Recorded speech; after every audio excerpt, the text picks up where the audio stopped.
বিভিন্ন কারণে বা বিভিন্ন সমস্যায় আর্থিক অবস্থাতে আমরা এই কর্মক্ষেত্র চালিয়ে যেতে হতেছে, কিন্তু আমাদের যে বরাদ্দটা এই বরাদ্দটা এই অনারিয়াম থেকে আমার দাবি হইল স্যালারিটা করা। স্যালারি তো আমরা অনারিয়াম বুঝাইতেছে যে একটা বৃদ্ধ ভাতা যেরকম সেই রকম আমরা আমাদের ওই রকম ভাতা আমরা ভাতাদারি বুঝাইতেছে, কিন্তু আমরা যদি রেগুলার না করা হয় বা আমরা সম্মান না দেওয়া হয় তাহলে তো আমরা ভাতাদারির সমান হইয়া রয়েছি।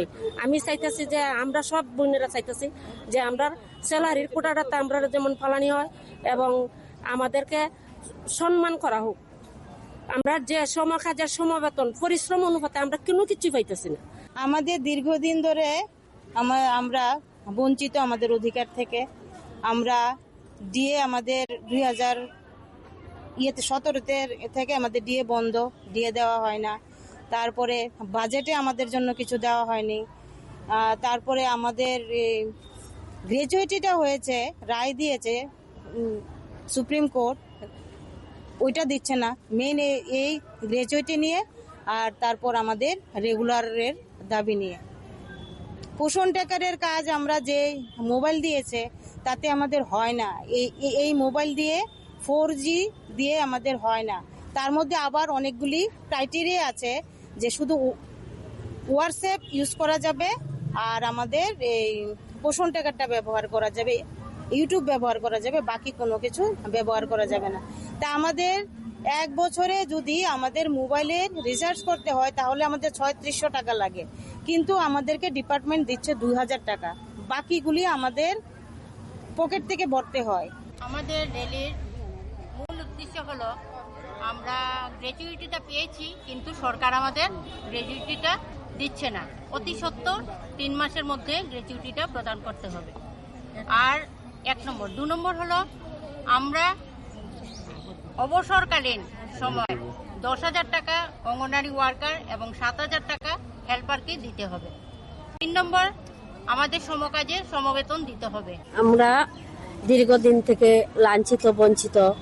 আমরা বিভিন্ন ধরনের যে সিক সার্ভিসে আমরা ঢুকেছি, ওই সিক সার্ভিসের বাইরে আমরা কাজ করতে হচ্ছে।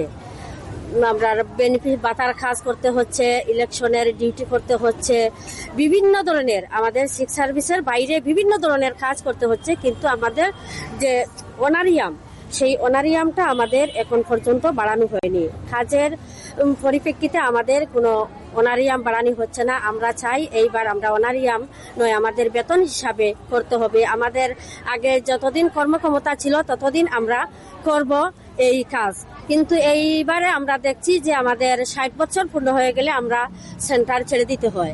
তাহলে আমাদের যখন বয়স সীমা ধার্য করা হয়েছে, আমাদের সিক সার্ভিসের জায়গাতে আমাদের অনেক কাজ আমাদের মাথার উপরে চাপানো হচ্ছে। এই যে অনলাইনের কাজ আমাদের ছিল না, আমাদের এখন অনলাইনের কাজ, দিন রাত আমাদের অনলাইনের কাজ করতে হচ্ছে। মাঠে নামে সমস্ত মায়েদের নিয়ে, বাচ্চাদের নিয়ে আমরা সবসময় অনলাইনের মাধ্যমে কাজ করে যেতে হচ্ছে। তাহলে আমাদের কাজে সমবেতন দিতে হবে আর আমাদের গ্র্যাচুইটিটাকে 1 মাসের মধ্যে চালু করতে হবে। আর আমাদের যে ফিডিং বিল, এই বাজারের দরের সামঞ্জস্য অনুসারে আমরা ফিডিং বিলটা পাই না। যে রেট অনুসারে আমরা আমাদেরকে দেওয়া হয় না। আর যে আমরা ফিডিংটা দেই আমরা সেন্টারে, ওই ফিডিং বিলটা আমরা 5-6 মাস চলে যায়। আমরা ওটা পেতে পেতে আমাদের নিজের তহবিল থেকে ওই সেন্টারটা আমাদের চালাতে হয়। এটা তো তাদের কাছ থেকে শুনলেন, অঙ্গনওয়াড়ি কর্মী সহায়িকারা আজকে তাদের দপ্তর, সমাজ কল্যাণ সমাজ শিক্ষা দপ্তরের অধিকর্তার কাছে বিভিন্ন দাবিতে স্মারকলিপি প্রদান করবেন। তার জন্যই রাজ্যের বিভিন্ন প্রান্ত থেকে দারুণ দুর্যোগ, ঝড় জল এগুলো উপেক্ষা করে অঙ্গনওয়াড়ি কর্মী সহায়িকারা এসেছেন দলে দলে। বিভিন্নভাবে ভয়ভীতি হুমকি দেখানো হয়েছে, বিভ্রান্ত করার চেষ্টা করা হয়েছে, কিন্তু তারা এসেছে। তাদের যেটা মূল দাবি সেটা হচ্ছে তাদেরকে চাকরিতে নিয়মিতকরণ করতে হবে, ন্যায্য দাবি। তাদের দাবি হচ্ছে তাদেরকে সরকারি কর্মীর মর্যাদা দিতে হবে, উচ্চ আদালতের রায় অনুযায়ী তাদেরকে গ্র্যাচুইটি দিতে হবে, পোষণ ট্র্যাকারের অচল অবস্থা দূর করতে হবে, তাদের ডিএ দিতে হবে, তাদের পেনশন বাড়াতে হবে। আমরা জানি যে অঙ্গনওয়াড়ি কর্মী সহায়িকারা সারা দেশে এবং রাজ্যে অত্যন্ত গুরুত্বপূর্ণ দায়িত্ব তৃণমূল স্তরে পালন করছেন, কিন্তু তারা শোষণের শিকার, তারা বঞ্চিত, তাদের ন্যূনতম সম্মান ভাতা দেওয়া হয়, এটা দিয়ে দুবেলা পান্তা ভাতও হয় না, তাদের ভাতা বাড়ে না।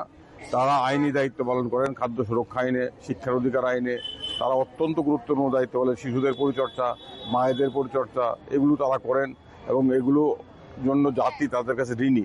কিন্তু তারাই সবচেয়ে বঞ্চিত, তাদের কথা শোনে না সরকার, তাদের প্রতি উদাসীন, অমানবিক, নিষ্ঠুর।